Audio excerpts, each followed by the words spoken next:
Hello and welcome to this episode of Tech This Week, where we bring you updates from the world of startups, technology, and policy. The Apex Court of India earlier today ruled in favor of Amazon in the ongoing tussle between the e-commerce major and Future Retail over the retailer's acquisition by Reliance. The Supreme Court has upheld the emergency award passed by the Singapore International Arbitration Centre, which restrains the Rs 24,731 crore deal between Reliance and Future Retail. Also, this week had a lot of companies talking about a public offering and preparing for an IPO. Insurance aggregator Policy Bazaar set the ball rolling by filing its draft red herring prospectus to raise up to $811 million from the public markets. The company plans to use the proceeds for strategic investments, acquisitions, and growth apart from its offline push. This was followed by the beauty retailer Nykaa filing its red herring prospectus to raise nearly $500 million from the public markets and invested in subsidiaries and growth, apart from settling its borrowings. Another IPO-bound company, travel and booking services provider ixigo, acquired bus ticketing platform AbhiBus. This is ixigo's second acquisition this year after the acquisition of train ticketing platform Confirm Ticket. The week also saw some big-ticket deals, starting with the latest entrance into the unicorn club, fintech player BharatPe and sales enablement technology provider MindTickle. Pune and San Francisco-based MindTickle has been valued at $1.2 billion in the round led by SoftBank Vision Fund 2. In case of BharatPe, it was valued at $2.85 billion in its recent round of funding, which was led by returning investor Tiger Global. The round also saw participation from Dragoneer Investment Group and Steadfast Capital. With the round, the company has announced the elevation of Suhail Sameer to the post of CEO, while Ashneer Grover has been elevated to the role of Managing Director. We have with us today Suhail Sameer, CEO of BharatPe, joining us to talk about the company's strategy ahead and its foray into consumer finance. Welcome to the show, Suhail. Thank you, Suhail, for taking time out to talk to TechCircle on Tech This Week. My pleasure. Thank you. So congratulations, first of all, on the leg up to being the CEO. How does that change your current profile and reporting structure? No, not much change. I think Ashneer and I go back a long way, and we've been sort of building this together. I think the only objective of doing this was, so far there was one business, which was sort of a merchant-focused business, and therefore the business could afford some inefficiency in terms of where Ashneer and I can spend our time on, right? So I think as we get to launch the consumer side of the journey, and as we acquired Payback, and as we are sort of now building the bank, it became important that at least the two of us are not sort of spending time on the same things, right? So it's just a reshuffle of what he spends more time on and what I spend more time on. Nothing else changes, to be honest. That's great. Also, there's something I've been waiting to ask you, and that's around the news of those BMW bikes which were being given for bonuses. So how many lucky engineers did you give out these bonuses to, and what kind of response has there been? So I think very early days still, right? We went live with this 2 weeks back. The response has been phenomenal. We've got 16,000 applications as we speak to process. And the team is sort of working doubly hard to go through them as quickly as we can. A bunch of interactions have already happened. I think 6 offers, if I'm not mistaken, are already rolled out, but a lot more to be done, right? So I think we're looking to hire somewhere around 100 to 125 engineers and probably like 15 to 20 people in the product side. So you can expect 150 bikes to go plus the referral bikes to go, but still early days.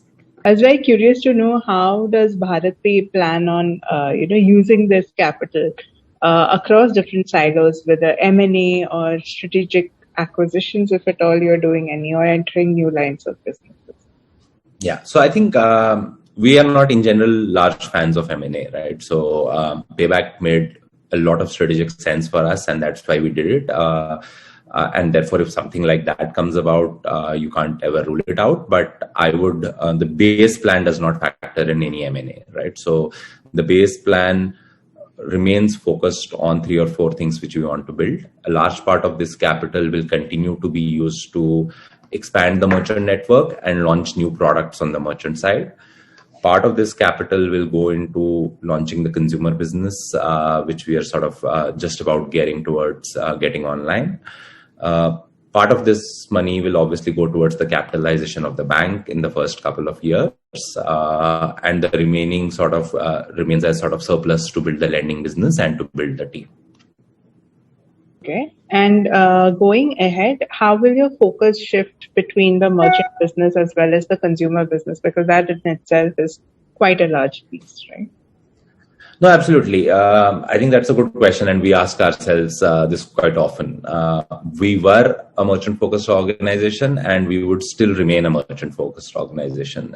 Even all our consumer businesses are natural extensions of what we do with our merchant, right? So, for example, if I want to launch a buy now, pay later product to enable credit on the consumer side, it's effectively a consumer product. But why am I doing this, right? I'm doing this to drive transactions at my merchants, right? And the more my merchants transact, the more I enable credit on them, the more consumers I make walk into the store, the better sort of my merchant business becomes.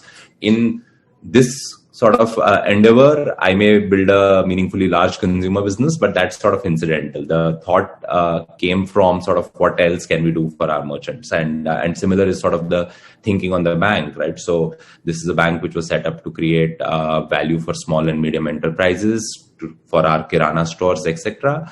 But it will obviously have a large leg on the retail side, both from the deposits point of view and like then the buy now, pay later and sort of some of the other loans point of view, right? So we are merchant first. We would remain merchant first. Incidentally, the ecosystem we've built across payments and lending allows us to do a few selective products on the consumer side, and that those are the ones we are sort of going after. And any other new product rollouts which you're looking at and which will be expedited, even the expansion, so to speak, for BharatPe? So I think we are launching a few products, right? So as I said, consumer first set of products around buy now, pay later get live sometime soon. On the merchant side itself, there is a new app coming which simplifies sort of hopefully the merchant's life. As we added products, we realized that the current app became sort of a bit bulky. And then in terms of sort of new products, we are getting ready to launch a few more credit products for the merchants, right? So credit is a big problem for most of the merchants. Most of them don't get bank loans. Even as I do best, I can only give loans to some 10 to 15% of those merchants because of the fact that they don't have enough transaction history on the platform. And that's sort of the problem we are set to solve. And we are launching secured lending products, starting with gold, potentially auto post that, and potentially some more products post that over the next quarter or so. Thank you, Suhail. In other funding news, chat messenger automation platform Yellow.ai has raised $78 million, led by Westbridge Capital. Serial entrepreneur Bhavin Durakia announced that he has raised $30 million for his company, Nova Incorporated, from parent of WordPress, Automatic.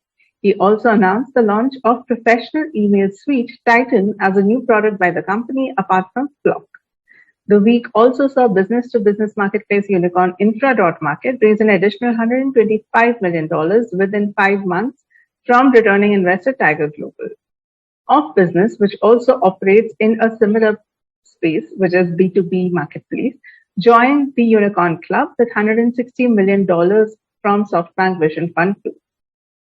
In the EdTech space, founder of White Hat Junior, Karan Bajaj, who sold his company to Byju's for $300 million last year, announced that he was moving on from the company to pursue other interests and probably write a book. Other EdTech major Unacademy was valued at $3.4 billion in a new round of funding led by Temasek. The other Temasek-backed EdTech firm, Upgrad, announced the acquisition of Knowledge Hut, which is a company based in the US, to grow its user base globally.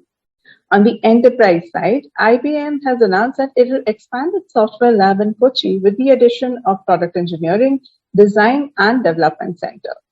Telco player Airtel is now wooing startups with the launch of Airtel Office Internet, its enterprise solution for digital connectivity. The product brings together high data speed connectivity, conferencing, and business productivity tools as a unified solution. With that, it is a wrap for this edition of Tech This Week. Stay safe.